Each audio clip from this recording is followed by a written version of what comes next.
নমস্কার বন্ধুরা, আমার চ্যানেলে আপনাদের স্বাগত জানাই। আজকে আমি আপনাদের বানিয়ে দেখাবো মেথির পরোটা।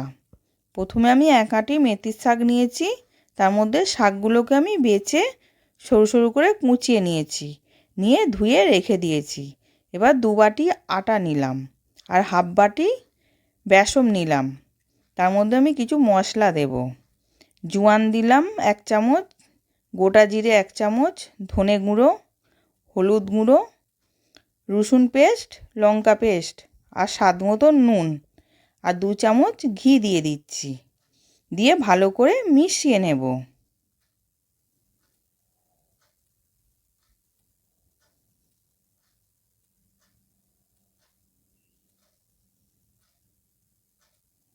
এবার মেশানো হয়ে গেছে, আমি মেথির শাকটাকে দিয়ে দেবো।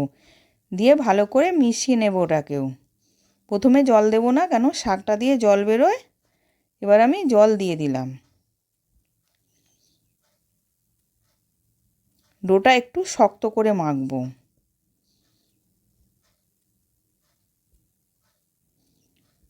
এবার আমি লেচি কেটে নিচ্ছি।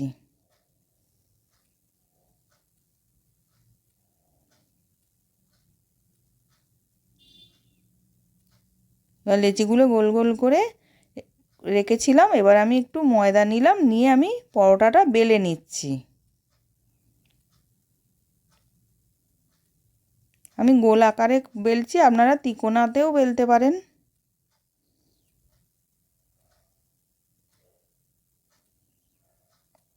এবার ওইদিকে গ্যাসের ওপরে একটা চাটু বসিয়েছিলাম, চাটুটা গরম হয়ে গেছে। আমি পরোটাগুলো দিয়ে দিলাম, দিয়ে ভেজে নিচ্ছি।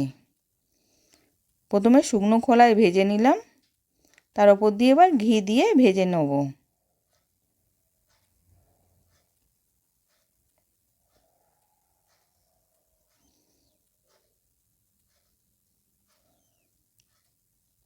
এবার উল্টে পাল্টে লাল লাল করে আমি ভেজে নিচ্ছি।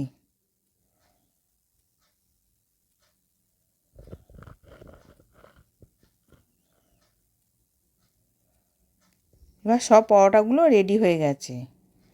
আমি পরোটাগুলো সার্ভ করেছিলাম আচারের সাথে। আশা করছি ভিডিওটা ভালো লেগেছে। আমি হাজির হব আর এক নতুন রেসিপির সাথে।